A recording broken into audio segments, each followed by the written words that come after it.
Good morning to everybody dialing in, and thank you very much for joining today on the LGBTQ plus Inclusion Matters Summit. I'm hoping it's been a very productive and informative day.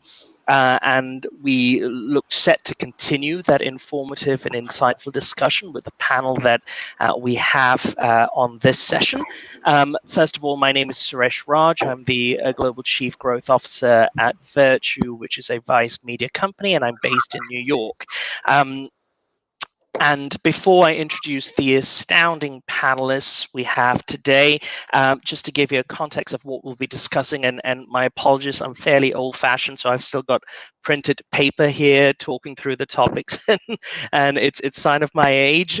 So what we're going to be talking about today in this session is there a comparison between the struggle for equality across race or ethnicity, gender, sexuality, ability, and age? Are some struggles easier to overcome due to a more liberal and informed generation, whilst others are rooted in historical contexts, for example, racism?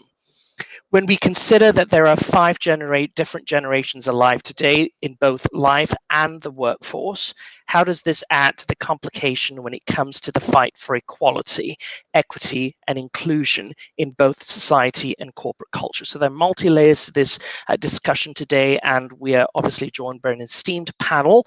Without further ado, introducing you to the amazing people we have on board. First, Bendita, Cynthia, and forgive me, Bendita, I'm assuming it's Malakia. That's right. Perfect. Welcome. Yes. Bendita Cynthia Malakia, who's the Global Head of Diversity and Inclusion at Hogan Lovells. Based in Washington, D.C., Bendita leads Hogan Lovells' global diversity, equity, inclusion, and belonging efforts with the aim of ensuring that diverse professionals can actually thrive. Bendita is the architect and executor of the firm's DE&I strategy for the benefit of its people, its culture, and clients. Bendita is also a catalyst for the underrepresented colleagues to be their authentic selves in the workplace, a very important element of what we're talking about today, authenticity, and for others as well to invest in them and working across the differences to create that community. And she does this by building systems, inspiring investment, and cultivating connections, all with a focus, importantly, on metrics, because we know it all needs to make difference to business. Bendita's thought leadership and advocacy extend to being a prolific writer and speaker on DE&I in the workplace, with specialized expertise in intersectionality and LGBTQ plus issues. Bendita graduated from Harvard Law School and Barnard College. No easy feat. So welcome, Bendita. Next, we have Leng Montgomery. Leng is a passionate trans DE&I specialist from the UK. In addition to writing policy and delivering keynote speeches to many organizations in the UK and EMEA, he's also worked with brands like ASOS, BDO Story Hayward, Sainsbury's, and Cushman & Wakefield, and also appeared on BBC Radio, so fairly famous as a celebrity here. Prior to this, Leng worked at Stonewall, where he worked on the Workplace Equality Index and the Trans Inclusion Guides that were launched in 2016.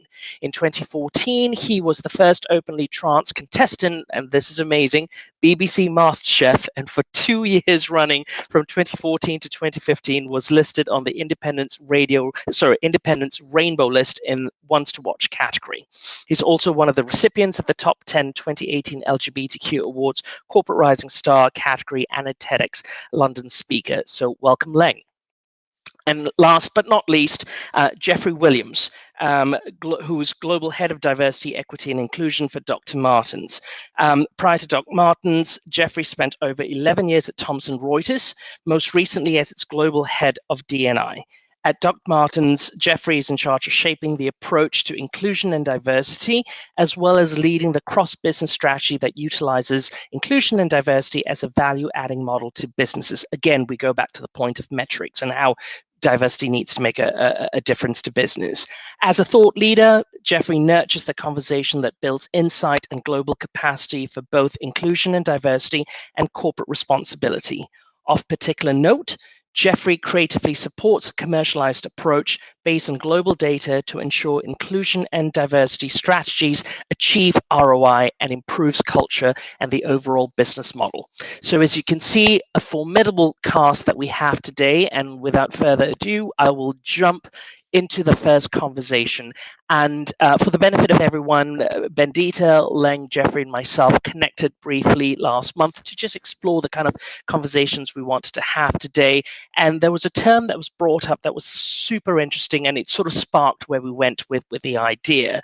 And I think it sort of came from you, Bendita. So thank you for inspiring this moment. The term that was bantered about was oppression Olympics. So we've talked about, again, just to root everybody, we talked about equality across race, ethnicity, gender, sexuality, ability, and age. There are so many spectrums there to consider within diversity and inclusion. And when we think about everybody fighting for their voice or their share of voice, it becomes oppression Olympics. So it was a term that was brought up in our preparation for this session. I'd like to go to each of you. Can you, in your own words, in your own experience, explain how this has played a role in your own championing of equality? I'll start with you, Leng.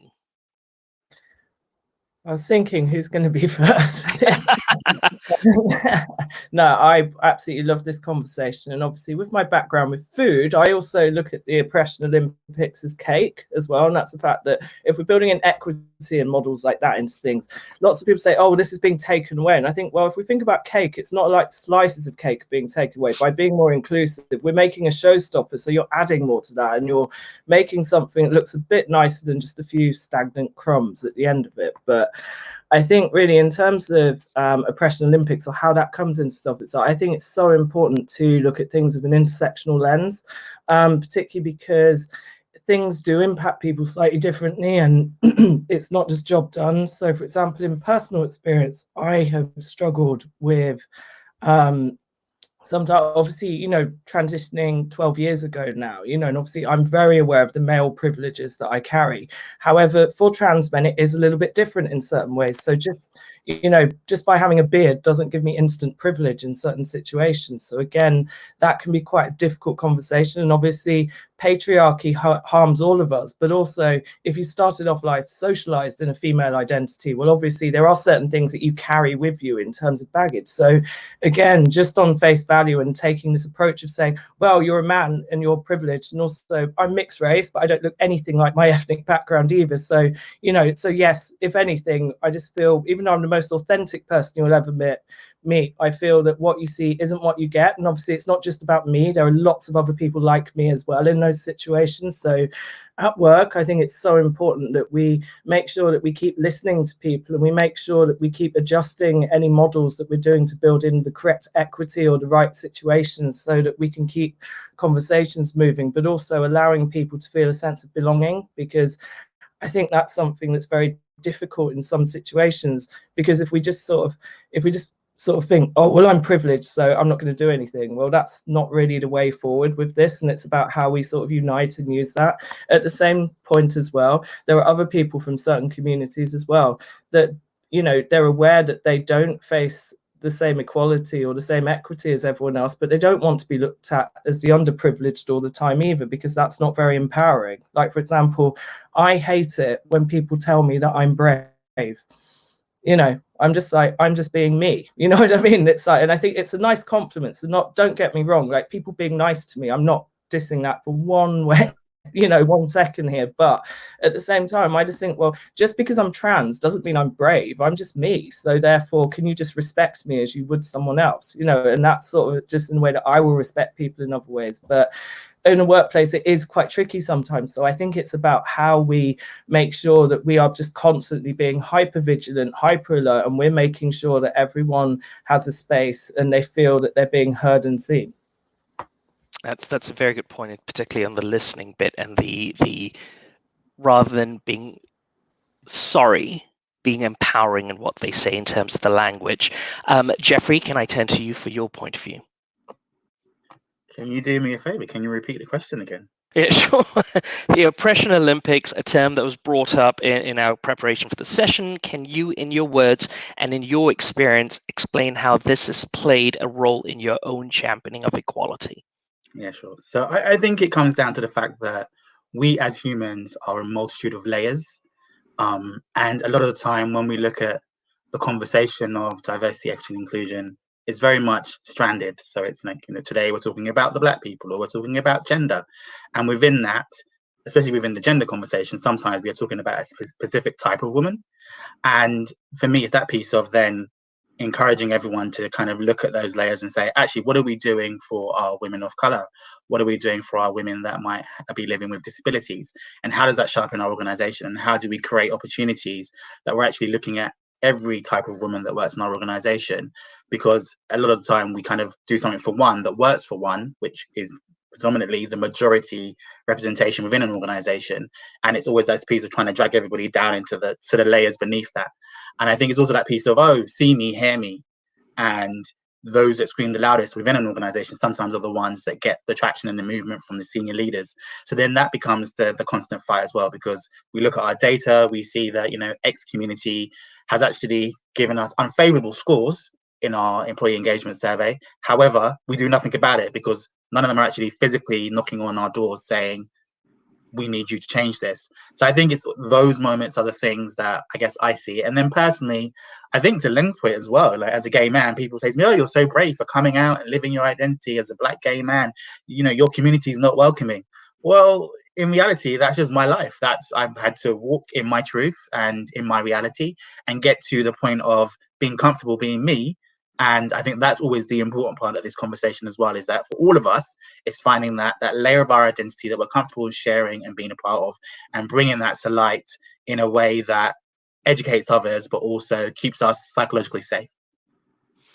That's a brilliant point, and maybe it's something that, you know, Bendita, you can also touch on, because both Leng and Jeffrey have now brought up the point on being brave, but maybe because, you know, at least on this panel, we've all been out and we've experienced this for quite a few years. We've moved from the fear. We've had to go through a brave stage ourselves to make those decisions and have actually come out the other end. So I'd love to understand how somebody who's listening in who's not currently out perhaps actually embraces brave in order to actually move ahead. But turning to you, Bendita, for the same questions, can you, in your own words and your experience, explain how Oppression Olympics has actually played a role in your championing of equality, particularly because you have a brilliant spectrum as well. You're you know, a woman, you are a person of color, you're an LGBTQ champion yourself. That's multiple spectrum. So how have you not necessarily fought the battle, and I don't like using that term, but how have you been able to both compartmentalize, but at the same time bring it together as a champion? Thank you, Suresh, and it's been wonderful to hear Leng's and Jeffrey's perspectives on this. With respect to bravery, yes, I identify as being a Black bisexual or Black queer woman, depending on the day. I choose which term in the middle I choose to engage with there. And, you know, I do think it takes some bravery, and I think sometimes a hesitation around kind of accepting commentary about that bravery is sometimes because there's not necessarily a choice. It presumes that I had a choice. I have a choice to be brave, and I could choose something else. And you know, to be fair, there are a lot of people who do choose to not be their authentic selves. But for people like us who are built the way that we are built, who walk through the world in a particular way, you know, bravery doesn't quite do it because we don't necessarily feel like we have a choice. We've got one life to live. We want to live it in our full multidimensionality. So there's a day that you make a decision that you're going to live as yourself. And maybe that's the day that the bravery showed up. And yes, it does take courage in particular circumstances, especially when your safety may be at risk. You know, to be able to do that, there are certain countries where I've definitely been brave. I can definitively say I've been brave in being who I am because of the criminalization of identity. But on a daily basis, for those of us who have at least a little bit of safety privilege, and it's not to say that that privilege exists all the time. I do think that there's a little bit of an element of courage, bravery, stepping outside of ourselves, leaning on our ancestors, locking arms with one another, whatever it is we need to do to be able to engage as ourselves. With respect to Oppression Olympics, you know, I describe as a phenomenon whereby various marginalized groups try to one-up other groups to demonstrate how their lives are more complex and challenging when they have more intersectionality. And they seek to use that fact to undermine the legitimate experiences of others, or to win the oppression debate. if you will. And that's not to undercut the idea that having multiple marginalized identities does provide synergistic discrimination, so not just additive, but synergistic discrimination as against those populations, and that those populations don't deserve attention on the basis of the combination of those identities, whatever it is that they may be. I've also seen this term be used, or this phenomenon occur with respect to individuals who do not identify as having multiple marginalized identities, but use it to limit the legitimacy of their engagement, to demonstrate that they don't have psychological or other standing to engage in a debate, and to otherwise disengage from the issue or to, from providing their perspective. And so in my mind, it's the JEDI equivalent of saying, you know, oh, those are first world problems. Like, I've got first world problems, so I'm going to step back because my problems aren't hunger. My problems are whether or not my identity is going to be faced in the workplace, and that somehow that problem is not legitimate. But we know that we're striving for a world where every single person, regardless of their various intersecting identities, or maybe you just have one marginalized identity, we're looking to make sure that full spectrum diversity is respected and included. And you know, this is, by the way, kind of the counter to a popular phenomenon in the JEDI space, where people might say, okay, well, we need to be able to capture progress for women first before we start going into these little, you know, before we start dissecting women, right? I often hear that in queer spaces. Oh, before we can talk about people of color, we need to talk about, we need to make sure that we secure this for gay people specifically, or lesbians specifically, or in you know, people of color spaces, Black spaces. We say, oh, before we talk about those disabled people, we need to make sure that, you know, that we hit the baseline issues that capture most people first. But we understand, even looking at women, even cisgender white women as a case study, what we understand is that even though they're more than 50% of the population, they still have fundamental rights that have not yet been achieved. And so why should all of us wait, given that we've been spending decades and decades on JEDI problems, both in the broader world and in our organizations? Why should we wait until other populations try to get what they get first and try to segment our various identities, which is impossible for us to do, by the way, in order to get progress? I don't want to wait 150 years until white, you know, cisgender women, able-bodied women make progress before I start, you know, using my voice from the grave. And so I think it's really important that both of these phenomena, which exist at opposite ends, but oftentimes have the same result, which is to minimize the experiences of others and to cast other people's experiences aside, that we set those aside with respect to advocacy, and remember that we are all human beings, that we are indivisible human beings, and that we need to be advocating for justice, equity, diversity, and inclusion for all of us as our whole authentic selves. That's brilliant, Bandita. Thank you. And I think you captured it quite perfectly when you talked about us being in lockstep with each other, with each spectrum, and actually moving together. And, you know, it's not a challenge for one or the other, which, and just incidentally for those dialing in, if I'm looking to my left, it's because we've got questions coming in on my WhatsApp. So that's the reason I'm looking at the phone on my left here. But the discussion on question one takes us quite nicely into question two. Particularly because of what you've just mentioned as well, Bandita, in terms of the being in lockstep with each other and rather than challenging but moving collectively as a whole. Do you feel the focus on specific spectrums such as race versus sexuality results in actual cancel culture? What can we do to be more inclusive of this diversity and intersectionality? And how have you implemented, particularly because a number of you talked about metrics in your business, how have you implemented this in your line of work and communities, seeing the results in it? Jeffrey, can I start with you? Yeah, sure. So I guess I can start with how I've tackled the conversation, because I think that's a key point here. For me, sitting in the role that I do, I don't let a month, so obviously we're sitting in Pride Month right now, a month take part where we don't look at it from an intersectional standpoint, where we don't have a conversation with a multitude of individuals to make sure that people are seeing that actually, yes, there are Black and gay people. Yes, there are gay people living who have disabilities, or, you know, are travelers, or whatever it might be. Just kind of bringing that kind of real life experience of a multitude of individuals to the people that I work with. I think it's also, from a data standpoint, looking at our data and getting to understand who's who and who's where and what are they doing and how they are experiencing the organization. So again, I'm new in role. I've just landed at Dr. Martens early at the end of last year. So, you know, I've spent a lot of time kind of really digging into the information to understand who actually works here, how they're experiencing the organization. Now, I've walked into an organization where actually inclusion is the fundamental part of their identity. Since 1960, it's been about that piece of their wearers being out in the market, utilizing their voice to change the world, to fight injustice in some corners.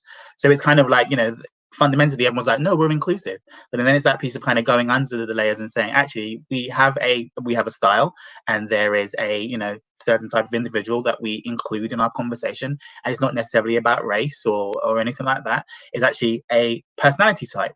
So then it's challenging everyone to kind of move sometimes out of those personality types. So I think for me, it's kind of those pieces of giving everyone a true lay of the land from an education standpoint and bringing things to life. For me and my team, it's kind of looking at the data and really seeing who's in the business, how they're experiencing it, how they're scoring us, who's staying, who's going, what development opportunities have we created in the business, and who's actually getting access to those, and making sure that, again, there's just that kind of understanding of we all have so many identities that show up at work, and even though it can be a challenge, it's how do we kind of make all of our processes and our structures accessible to everybody that works here. And I think that's been the kind of focus that I've had on this conversation. That's brilliant. I love the focus on personality types rather than the shell people come in, because that focuses on the inside, right? It's the way you think and believe. Bandita, same question to you. Sure. I focus a little bit more on the cancel culture part of the conversation because it's become such an increasing part. And for those that don't know, I describe cancel culture as this phenomenon or way of being or way of choosing not to be in our society, where we decide that because somebody doesn't get something right, or because they choose to make an error, we decide that they are not fixable, that they can no longer come on the journey with us. We're not going to engage with them. We're not going to support them. And yes, I'm sure that there are people out there in the world who've done reprehensible things that likely don't deserve as much of our attention as they ought to be getting or as they have now going forward. But what I tend to find in my work is that 20% of the people are already there. They're with us all the time. It doesn't matter what it is. They're at the parade. They're at the party. You know, fist is in the air. You know, flag is waving. Whatever it is, 20% of the people are going to be there. They're on the journey. They're here. They're bought in. It doesn't really matter how things go. 20% of the people just probably aren't going to get there. And they don't intend to get there. They don't want to get there. They don't intend to work. I don't tend to focus my time on them. And everyone may come to their own view about whether that population ought to be canceled or not. But I tend to find that the majority of the folks, the 60% in the middle, are those who want to do the right thing, aren't quite sure what to do because of how biases are baked into our brains, and how oppression is so interwoven and fundamental in our societies, don't quite know what to do, and understand that the stakes are really high and all of these issues are really present. And so they tend to be scared to engage because of cancel culture. And the challenge is that a lot of those 60% are the people who own the processes that need to be overturned in order for people like us, queer people of color, need to advance. We need them. We need them to make discretionary decisions. We need them to use their engagement in whatever role that they have on a daily basis. When we are not in the room, when there's not a diversity person in the room, where they're not a person of color or a trans person or another queer person or a woman or whoever in the room to interrupt, not that it should always be their job to interrupt, but no one's around, we need them to be able to make the decisions that we need them to make. And because we tend to live in wildly different worlds, straight people don't understand the language that I use when I talk to queer people. A lot of white people don't understand the language that I use when I talk to people of color, and in particular Black people. We do tend to live in wildly different worlds and have wildly different experiences as a result of these overlaying and intersecting oppressions.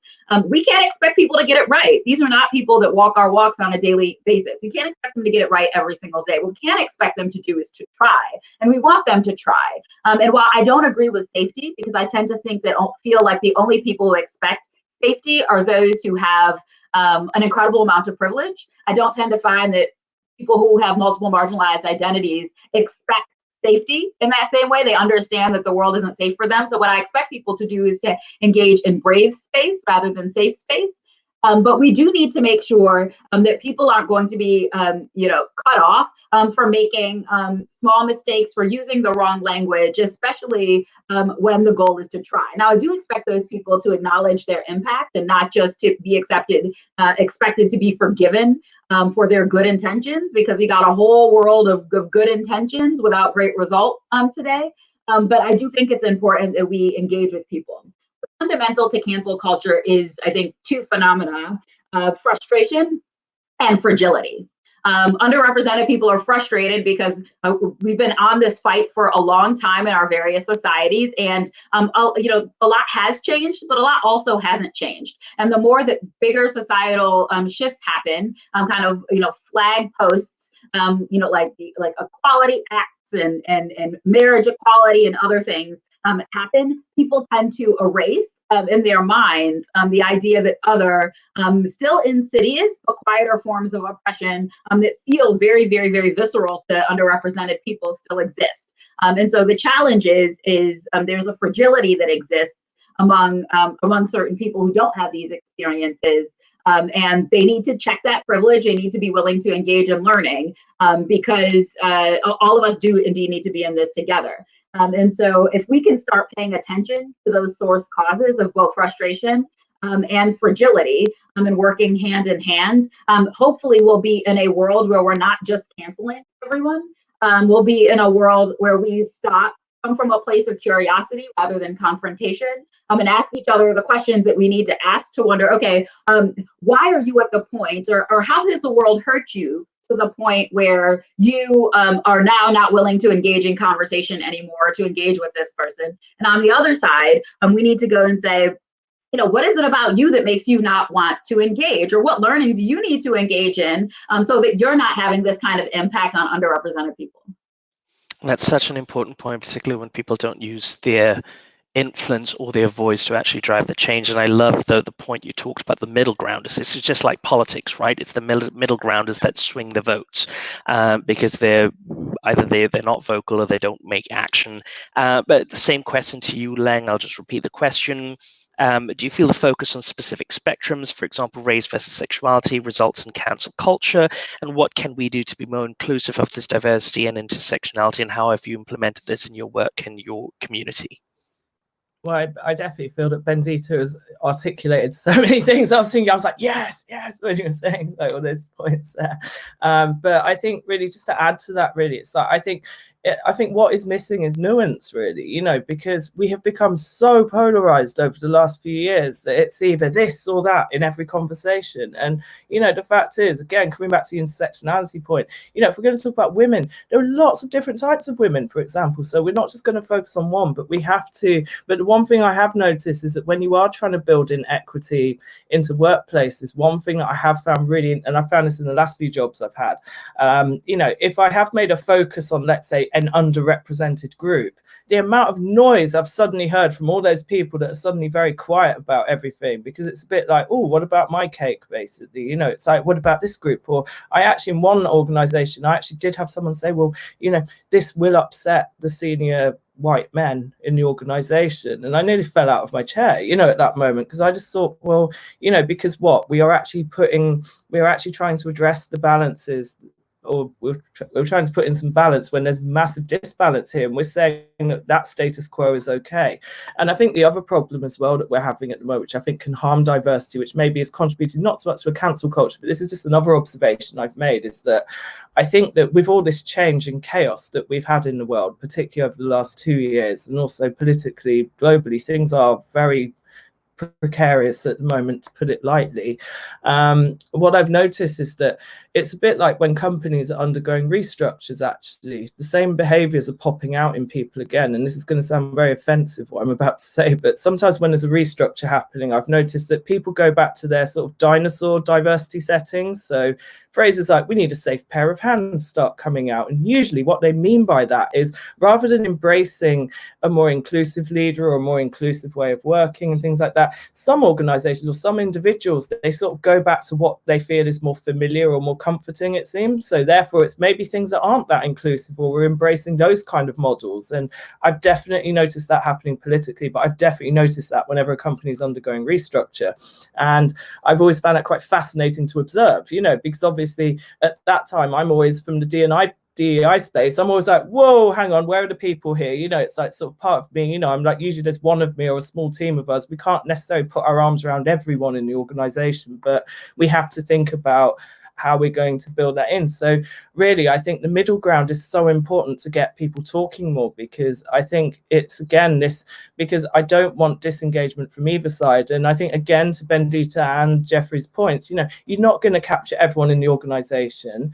And I think with engagement surveys, that can be quite an interesting area, actually, because for some people, that feels like the first time that they get a voice, because they're actually, that's a space where they can be listened to. But then again, sometimes with engagement surveys, people are very suspicious of them as well, because they're worried they're going to be tracked and there's going to be repercussions for them. And the problem is sometimes there have been, or sometimes there's silent repercussions where people have found things, you know. So I think companies have to be a lot more clearer about what they're doing with that and why they're doing it. But also, ultimately, I think if you start, the main thing that the way that I've always worked, which is my, you know, and I do use a lot of data, obviously, but pretty much, you know, I have a very strict rule of the way that I work in the DEI space, where I do nothing about a group of people without their voices included. So I make sure that they've been part of decisions. I make sure they've been part of consultations, you know, and I make sure I show up as much for everyone. Even if someone says, in DEI, you're not moving the needle enough, you know, I'm not happy about this, I'm like, great, please, let's talk. You know, I'd much rather have that way of working with people. But what I have noticed, though, is that, you know, the thing that I always report back on, and the thing that I always believe, is that, you know, is if I hear the same thing coming from the same group of people over and over again, I believe them. And I don't always need lots and lots of data to tell me that, because, you know, as we know, there are certain things in society and in companies that are systemic. And when it's systemic, you know, sort of, you know, there are certain data points that you can measure, but there are some things that I think, in terms of coming from the people and building that relationship and trust, and especially when they are more underrepresented, sometimes those people don't feel they have a voice in the first place. So, you know, I just think that's something that I consider as well. But I agree with all the other points as well. And I think this middle ground is so important to try and sort of galvanize on a little bit more, because this polarizedness is so difficult right now, and I think it hurts us all, really. And we're not going to progress anymore if we constantly sort of feel that we're, you know, if we're not thinking about how we're going to work together, if we're just thinking like, well, I'm in my silo, you're in yours. And as we know, our identities, we're not siloed, we are complex, and there are so many attributes about us that aren't just the things that people see or what we say. So I think that's really important to bear in mind too. That's a very important point, that particularly the complexity of each of us. And to Jeffrey and Bendita's point, you know, those who shout loudest probably get the greatest attention, but it's the middle ground that we need to voice up so that we can actually make that concerted change. We've got a question from one of the listeners, a question from David Dodd, which actually flows quite nice into what we've just talked about. How can we be more conscious of intersectionality with work colleagues, especially where the intersections might not be obvious? For example, religion. Bendita. Sure. So I think intersectionality is, it can be challenging insofar as there are a million different iterations that we could be talking about with respect to the intersections, right? We could be talking about Muslim, queer, trans women. We could be talking about any number, and all of those groups are going to have a particular experience that is unique with respect to others. And so in the context of this conversation, I don't want it to be lost on anyone that might be listening or viewing, that we don't understand that from a strategy perspective, and from a support perspective, it's necessarily an easy path. How to keep it top of mind when dealing with your colleagues. I think the first thing we can do is to make sure that we're very clear about who we are talking about when we're doing or not doing something. And so I started doing this a few years ago. I sit as treasurer for the National LGBTQ plus bar, which is the Bar Association for Legal Professionals in the United States, and starting to expand beyond. And I would be, at the time, I was one of a few women on that board. And so I was the women's representative to other women legal organizations. And so I would show up there and they would say, I've done this great research about, elderly women exiting the legal profession and blah, blah, blah, blah. And every single time my question for them would be, what women are we talking about? Who did you talk to? Who did we measure? And who was included and who's excluded? And it's not to say that I expect, although I'm hopeful that we get there one day, that every single intersectionality is going to be represented in every single thing we do. It's just to say that we need to be clear with everyone about who we've chosen to cover and why, and whose perspectives we haven't obtained and why not. And then in the future, we need to start being affirmative about making sure that, at least with respect to the populations who we are speaking to, the populations that we work with, the communities that we sit in, that we're capturing the major intersectionalities that exist there, and noting the ones that we haven't. And even just that recognition alone, saying, a footnote. I have not captured Indigenous people in this report. We've sought out the voices and perspectives of Indigenous people, and unfortunately, we're unsuccessful in being able to get those. It acknowledges a community, so those people aren't just erased in the context of the conversation. And so if you've got coworkers in the context of a conversation, you can easily ask, okay, we've talked about how this might impact queer people. Are we sure that have we looked at all the kind of the big dimensions here? What queer people are we talking about? What people of color are we talking about? And just being very clear, and then taking a step to continue to do more work if that's what we need to do. I think another big opportunity for us in organizations is, Jeffrey mentioned at the beginning, the silos that we all exist in, and you've all experienced this, right? You apply to be the firm that most women partners want to work for, or you want to get, the workplace that has the best LGBTQ plus policies and all of that. And all these organizations are starting to do a better job about recognizing some of these primary categories of race and ethnicity, of gender, LGBTQ plus, and disability. And so I applaud those organizations for that, but it's still all very siloed, as our affinity networks tend to be in our organizations. And when they're not siloed, when they are put together in an omnibus, the phenomenon that we tend to see is one that I mentioned a little bit in the beginning, which is where the dynamics that play out in broader society play out in those groups. And so in the cultural, the multicultural group, we tend to find that the issues of certain people of color are elevated over others. And we tend to find that the issues of men or cis men are elevated over all other genders, that sort of thing. And so we need to guard against that.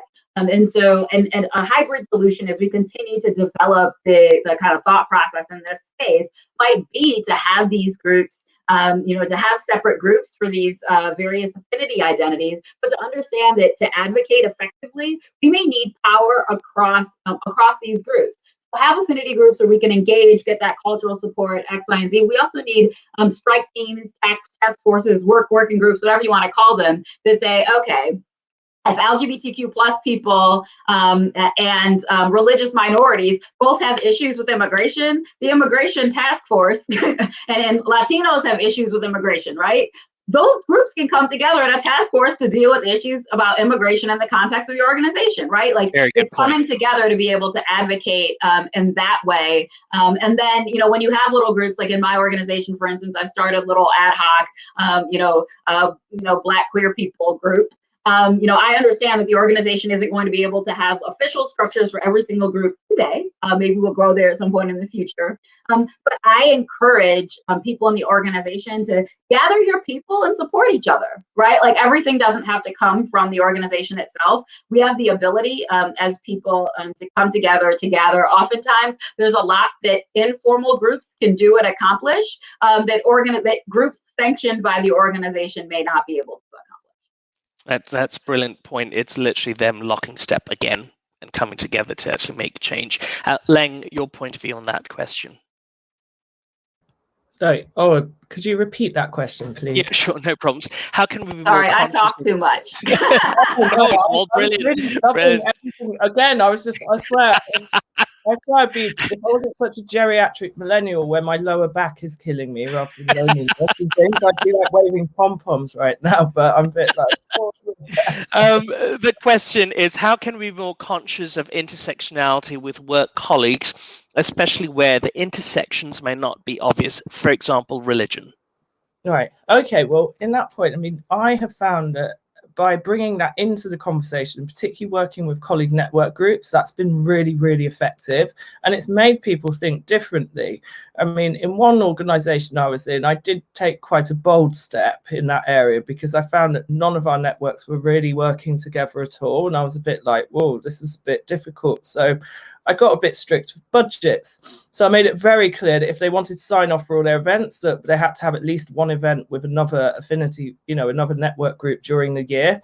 And as a result, that was just the first step that I put in. But actually, it worked really well because suddenly the events got way more interesting as well, because suddenly we were getting various intersections coming into play, but also different people were attending different events. But also in other organizations I've worked in as well, I've introduced that in. I've been very clear about, well, and sometimes when I've sat, because often in my role, I love to get to meet everyone anyway. So if I've worked with diversity committees versus, networks and all the other things, I love hearing what everyone's doing really. And I love to be part of the ideas generation. So sometimes I listen, so it's not just the Lang Montgomery show. It's not just what I think is the way ever, but sometimes in meetings, if people said, oh, what do you think? Or sometimes what's been really nice is I've worked over the years with some amazing colleagues, and every single company I've worked with, actually, it's always been the colleagues that have been part of even networks or diversity work committees or steering groups that I've really, really connected with, and I've learned from myself personally. And every time I have my happy memories, you always think back of certain, it's always those people that I always am thinking of in those situations. But in those conversations, sometimes some people have been like, okay, well, we want to put this together, and some people, we've been chatting and have said, well, do you think this is inclusive enough? And sometimes, and then that's where we've started the conversation more around intersectionality. And then within there, suddenly they've been like, oh, this person's missing, or this group, how are we going to make it more accessible? So then it just brings it in, because it in effect, I use intersectionality like a bit of a kaleidoscope. So when I look at anything going on at work, I just tilt everything, sort of with all of those areas. And then I think there it is. But, and also it's just understanding that it helps us realize we actually have a lot more in common with each other than we do differences. So for example, the same situation for people of faith that they're going to feel at work, and in terms they're coming out with their faith, well, LGBT people go through that too. So there's a lot more we have in common that we can support each other with. And also, I think that it's also important to make sure that it's not just in company communications, but making sure your facilities are being inclusive enough as well. Because for certain religions, or if you have certain rooms that maybe, sort of that you use, or, that people might go and pray in, or they might go and have some quiet time in and stuff, it's making sure it's got the right setup in that.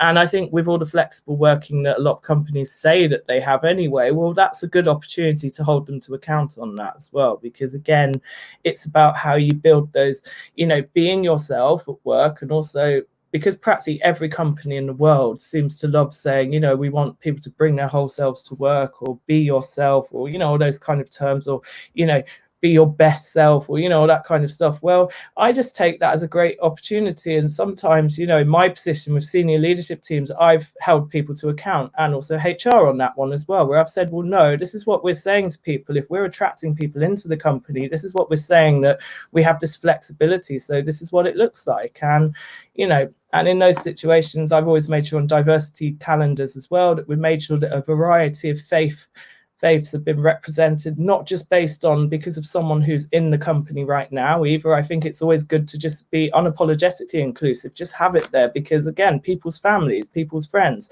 you can be linked to so many other things. So just, I just think just be as inclusive as possible. And the first start point that I always have is, I think, well, okay, with anything I'm doing, I think, well, who isn't in the room right now? Or actually, what have I overlooked something? Because we're not going to get things 100% right all the time.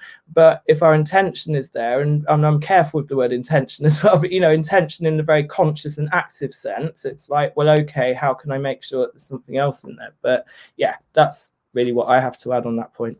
And the important, and it's brilliant what you just said, and I think being vulnerable to make the mistake in the drive to actually be inclusive, right? So we have to be, and I hate to use this word, although we've bantered it, brave in order to actually be able to voice up and speak to that. Jeffrey, I'd love your point of view on that question as well. Yeah, so I think Leng and Bendita's kind of given really great insights. I'm going to talk about it on the individual level. And I think if you know, with your colleagues, we will work with them probably more than we're with our actual family most of the time.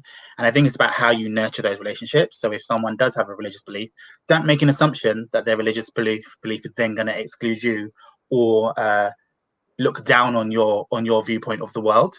And I think that's always for me, the push and pull. So again, having worked in a multitude of different organizations, those conversations of someone's religious identity actually means quite a lot of the time that they will care about people, that they want to work in an organization that is fair, that they actually want to do things that help wider society, because most faiths, that's what the structure is around when it's been followed in its entirety and its integrity. So I think it's that piece of, you know, looking at the relationship you want to have with your colleagues, getting to understand them wholly, being willing to have conversations about your weekend and what you did on the weekend.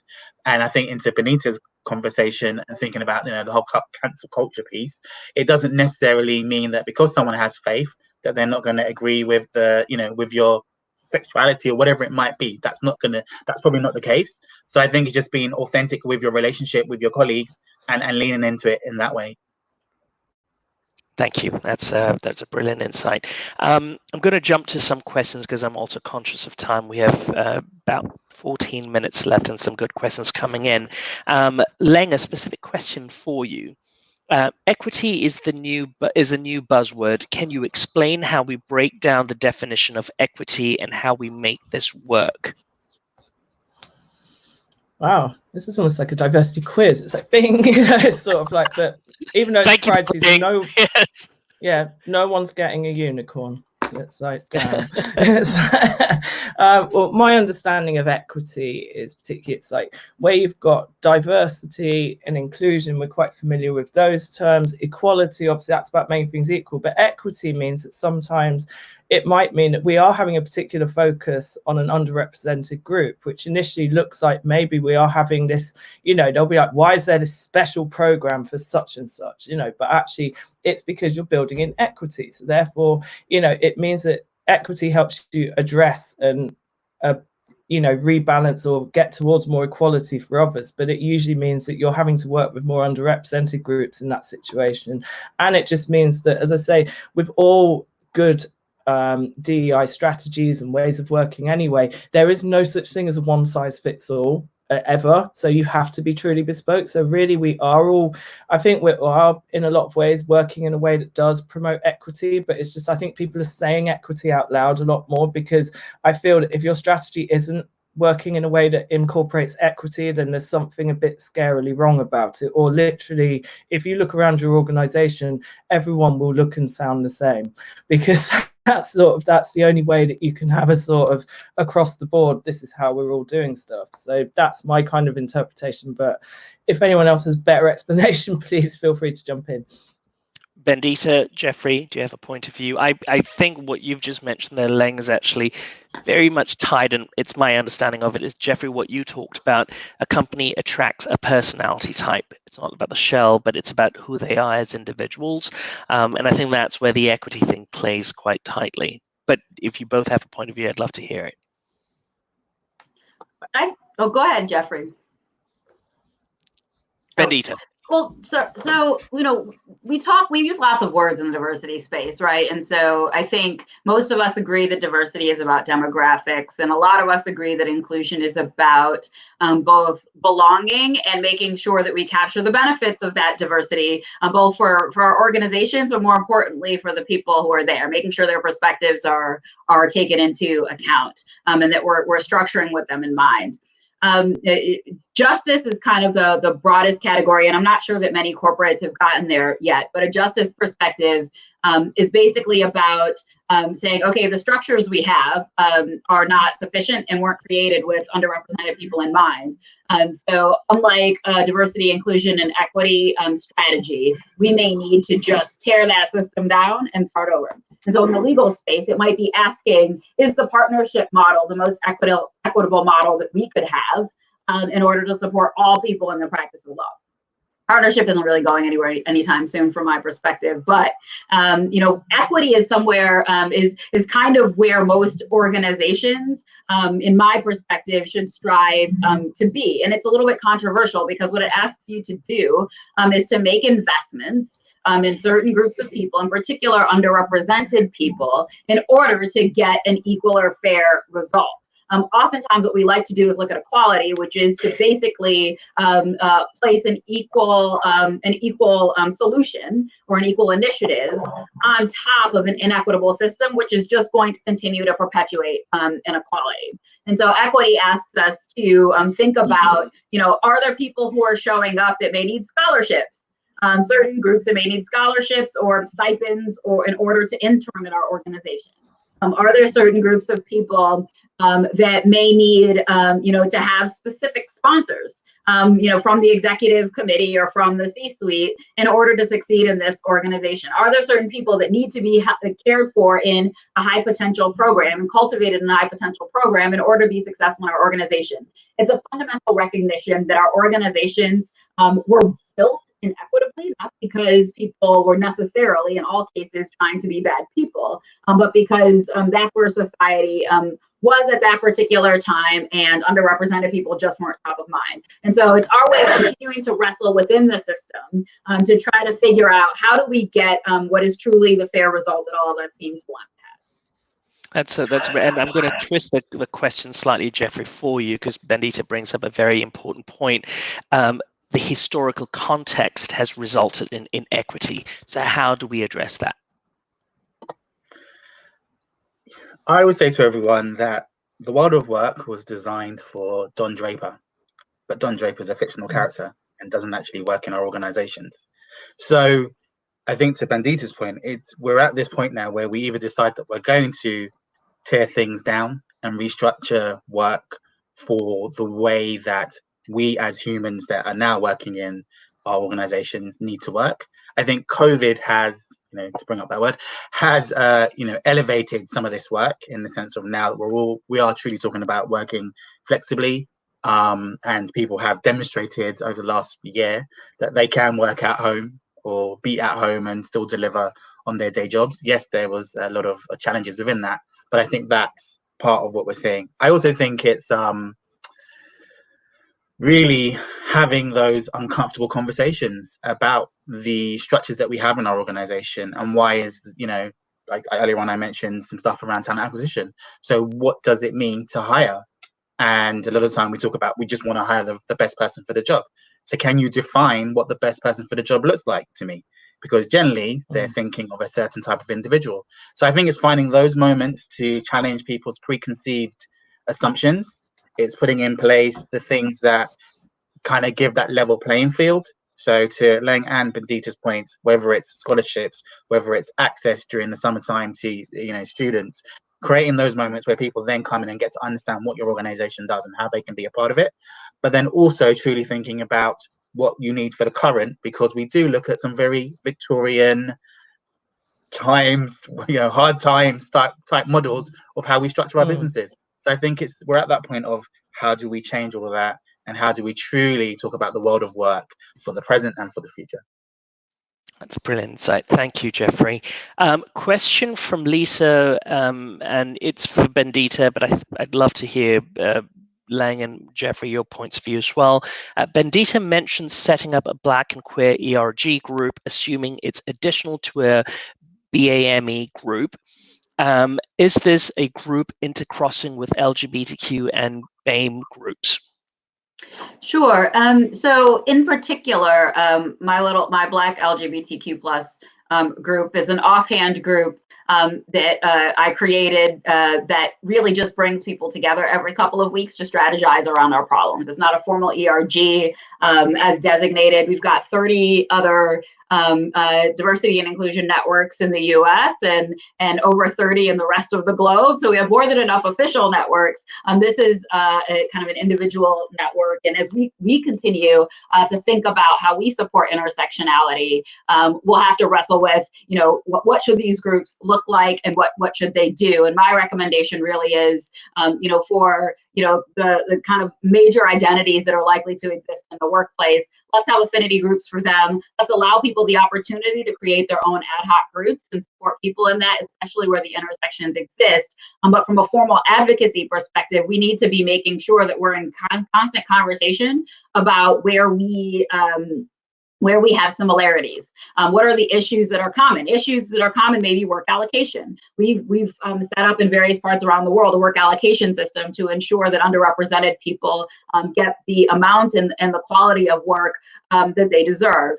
And that, for instance, might be something that multiple underrepresented groups, not just people of color, not just women, not just queer people, not just disabled people, that they may want to advocate for. And so that's the sort of initiative that I propose, forming specific kind of strike teams around to make sure that in advocating for those changes, you don't want to advocate for change and then leave people out. It's a lot of work to do this advocacy. You may as well advocate in a holistic way that brings people along. And so that's the current model that I'm proposing that people think about undertaking, and while also providing room for these ad hoc get-togethers, because I know that my identity as a Black queer person is going to be distinct. I also know that there are thousands and maybe even millions of different intersectionalities.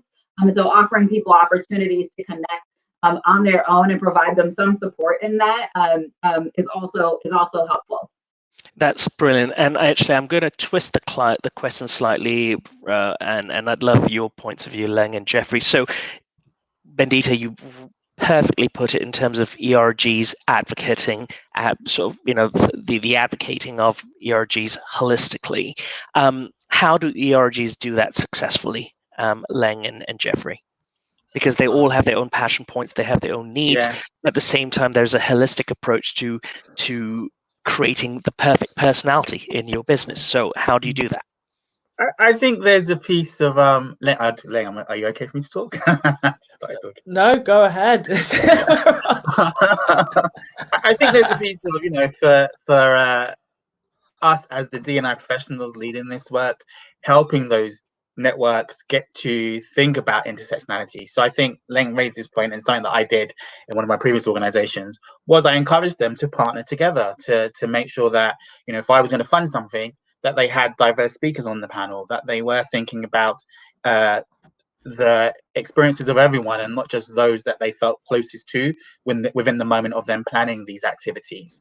So I think it's for anyone that's leading D&I work, it's for you to kind of step in and be that kind of voice of reason of, this sounds like a fantastic event, but have you thought about any additional speakers, or can I help you find some additional speakers?